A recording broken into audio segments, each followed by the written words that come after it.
Otasansan rédíò and TV. sẹ́yìn náà ti gbọ́ ọ̀rọ̀ tó jáde láti ààfin kábíyèsí ọba ikú bàbá yèyé ọba Abímbọ́lá Hakeem Ọ̀wádé Aláàfin tìlú Ọ̀yọ́. Kí ni ọ̀rọ̀ tí bàbá sọ? Kí ni bàbá wí lórí ọ̀rọ̀ táwọn kan ń sọ? Ìṣẹ̀lẹ̀ òjùmí láàrin Aláàfin tìlú Ọ̀yọ́ àti Ọọ̀ni tilé Ifẹ̀ tí àwọn kan ń fà mọ́ra wọn lọ́wọ́ lórí ẹ̀rọ ayélujára. Kí wá ni kábíyèsí wí? Kí ni kábíyèsí sọ? Kí lọ̀rọ̀ tó jáde látàfin Aláàfin tìlú Ọ̀yọ́? Màá mú wá fún yín tí ẹ̀yin náà gbọ́, àti èrò ìwòye àwọn èèyàn lórí ọ̀rọ̀ tí kábíyèsí Aláàfin tìlú Ọ̀yọ́ sọ. Àkọ́kọ́ nìyẹn nínú tá a fẹ́ gbé yẹ̀wò lórí ètò fún tèmi. Bákan náà, bọ́ǹpù ọ̀rọ̀ míì tó ti jáde látẹnu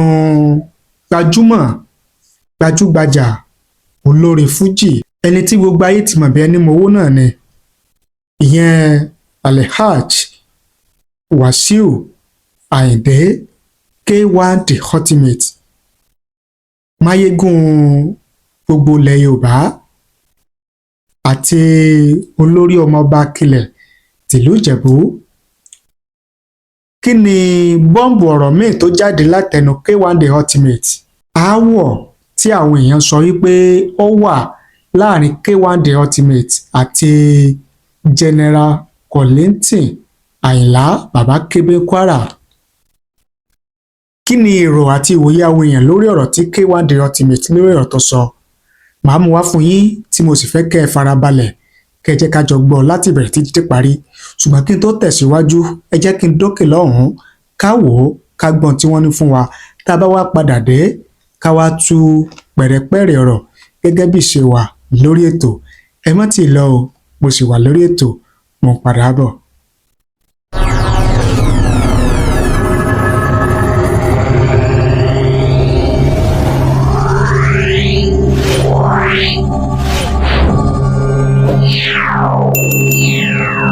Ẹ káàbọ̀ padà. Ẹ̀yin náà ní àǹfààní láti jẹ́ pé kẹ́ ẹ bá ní subscribe sórí ìkànnì wa, ẹ tẹ notification bell kẹ́ ẹ lè láǹfààní láti máa rí wa wò, láti máa gbọ́ wa lóòrèkóòrè tá a bá ti mú tuntun wá fún yín lórí ìkànnì wa. Ẹ sì má gbàgbé, ẹ bá ní pín, ẹ bá ní share rẹ̀ kó lè káàkiri àgbáláyé. Gẹ́gẹ́ bí ọ̀rọ̀ tó jáde láti ààfin kábíyèsí ikú bàbá yèyé ọba Abímbọ́lá Hakeem Ọ̀wádé Aláàfin tìlú Ọ̀yọ́ lórí ọ̀rọ̀ táwọn kan ń sọ lórí òjùmí èmi làgbà ìwọ làgbà tí wọ́n ní ó ń bẹ láàrin Aláàfin tuntun àti Ọọ̀ni tilé Ifẹ̀, táwọn kan ń fà mọ́ra wọn lọ́wọ́ lórí ẹ̀rọ ayélujára. Ọ̀rọ̀ jáde láti ààfin kábíyèsí ikú bàbá yèyé, wọ́n ní Aláàfin tìlú Ọ̀yọ́ kò bá ọba kankan jà sí àgbà.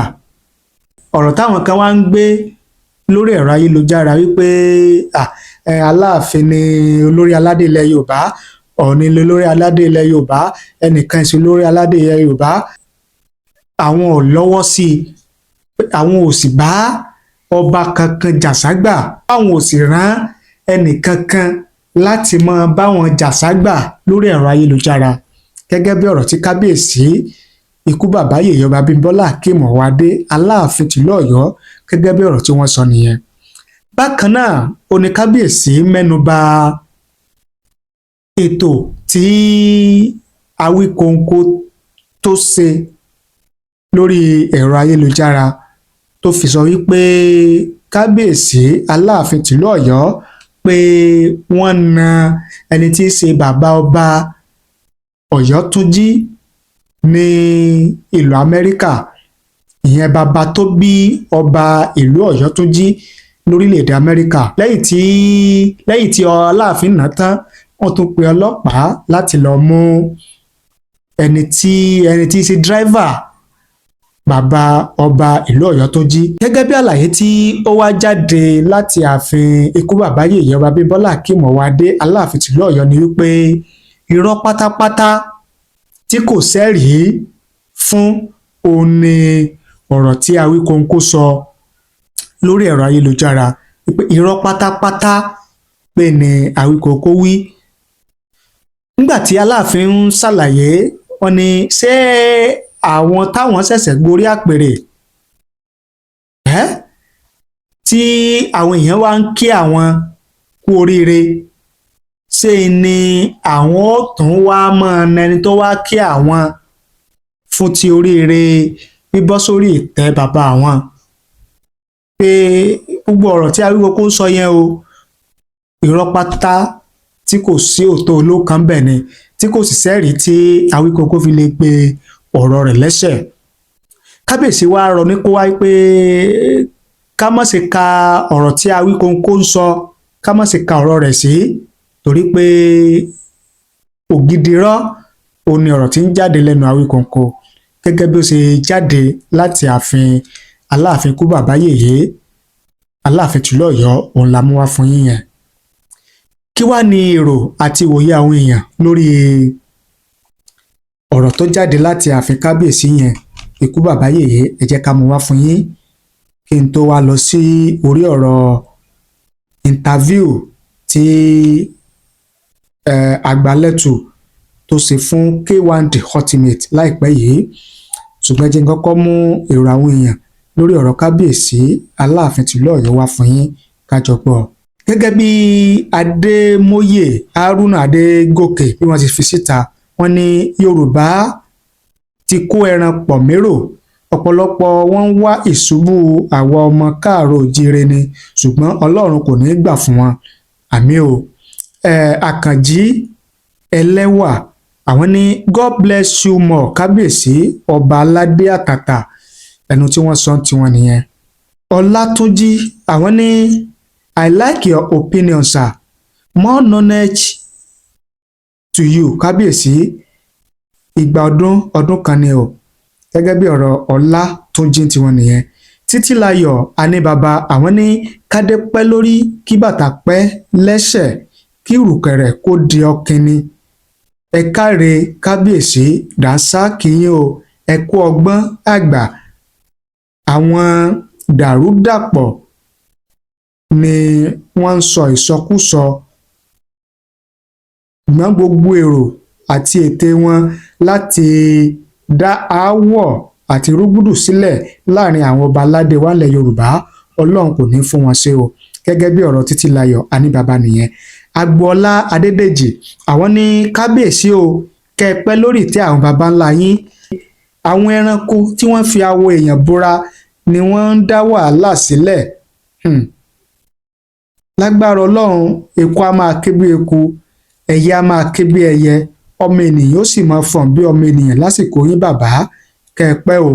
Gẹ́gẹ́ bí ọ̀rọ̀ Agboola Ayọ̀dèjì nìyẹn.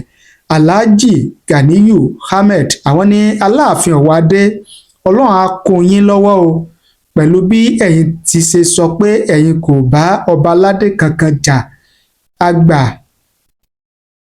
jìjàgbà, inú tèmi dùn gidigidi o.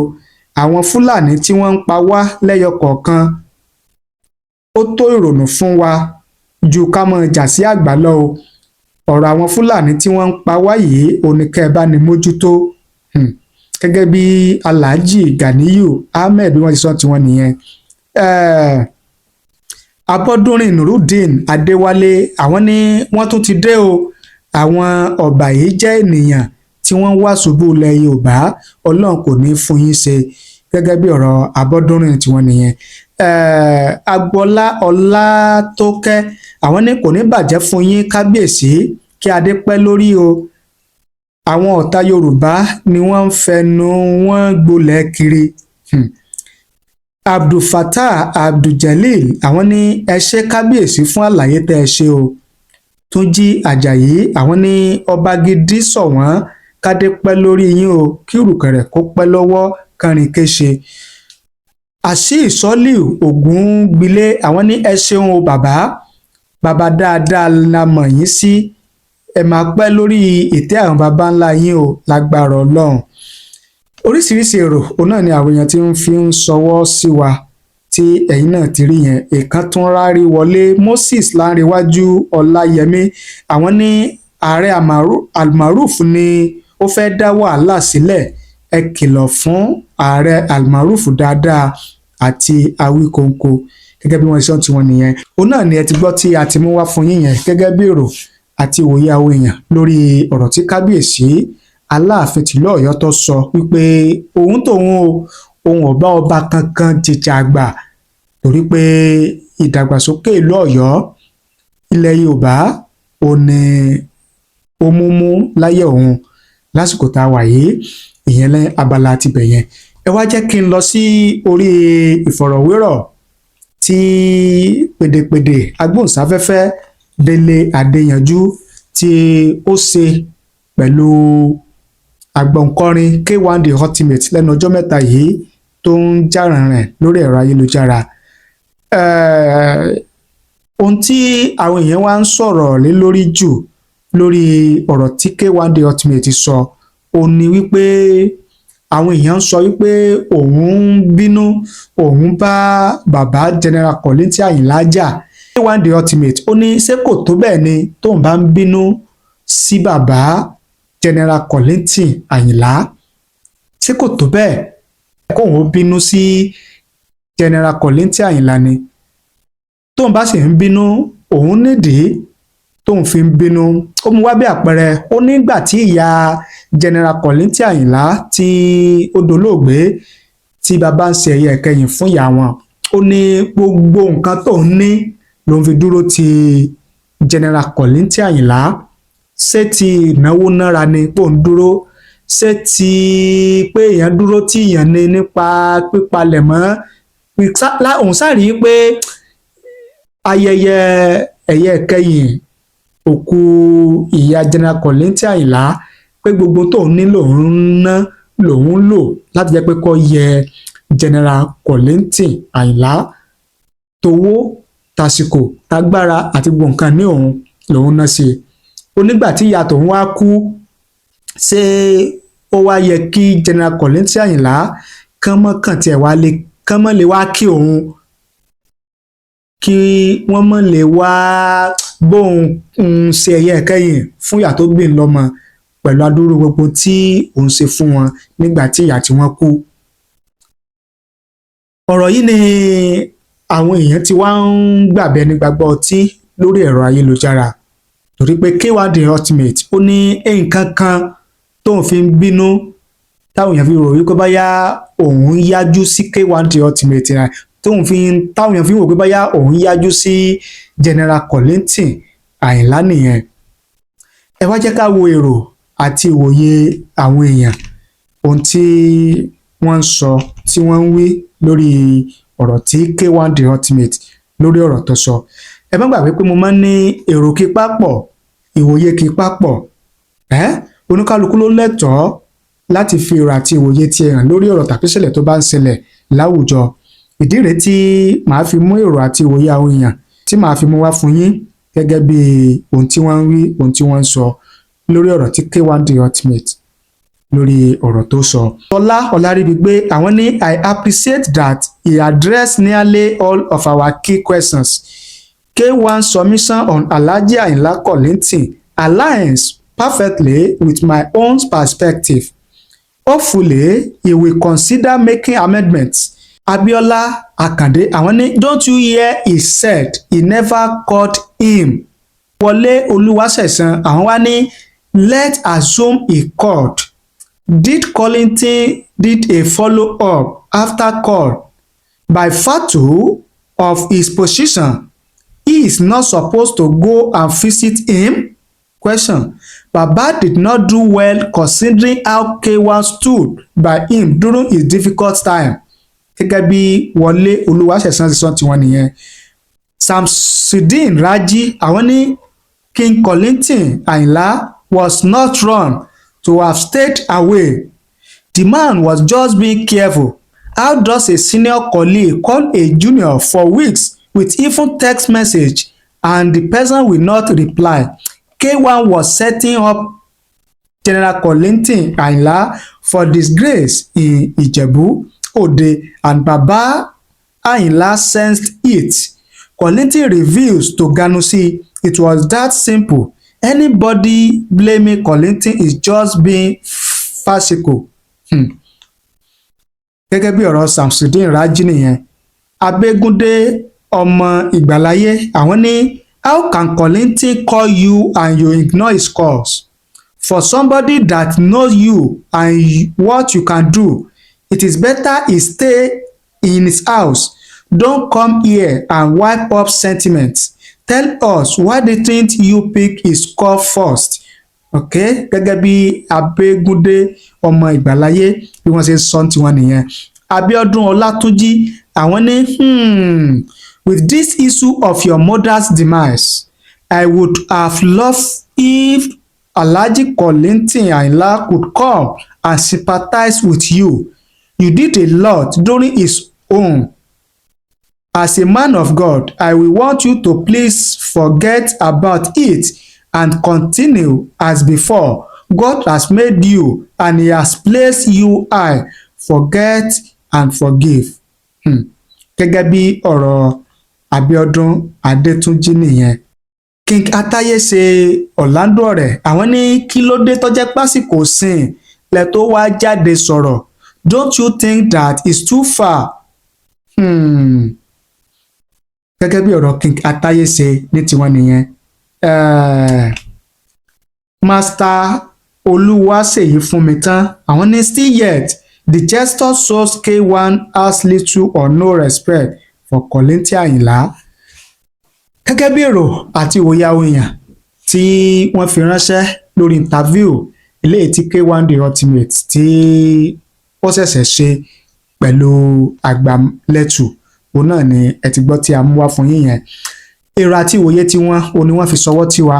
Ẹ̀yin náà lẹ́tọ̀ọ́ láti fi èrò àti ìwòye tí yín ṣọwọ́ sí wa torí pé oníkálukú ló lẹ́tọ̀ọ́ láti fi èrò tiẹ̀ àti ìwòye tiẹ̀ hàn lórí ìṣẹ̀lẹ̀ tàbí ọ̀rọ̀ tó bá ṣẹlẹ̀ láwùjọ. Ẹ fi ṣọwọ́ sí wa láàyè comment nísàlẹ̀ fídíò yìí á kà á sì ṣe àgbéyẹ̀wò rẹ̀. Ẹ ṣé bẹ́ẹ̀ ṣe ń wò wá, ẹ ṣé bẹ́ẹ̀ ṣe ń gbọ́ wá. Ẹ bá ní subscribe ẹ̀yin tẹ́ ẹ bá ti subscribe sórí ìkànnì yìí tẹ́lẹ̀ kẹ́ ẹ sì bá ní tan notification bell ìyẹn aago rán mi létí kẹ́ ẹ ní láǹfààní láti máa rí wa wò láti máa gbọ́ wa lóòrèkóòrè tá a bá ti mọ́ tuntun wá fún yín lórí ìkànnì wa. Ẹ ṣé o, àdúpẹ́, àmọ̀rírì yín.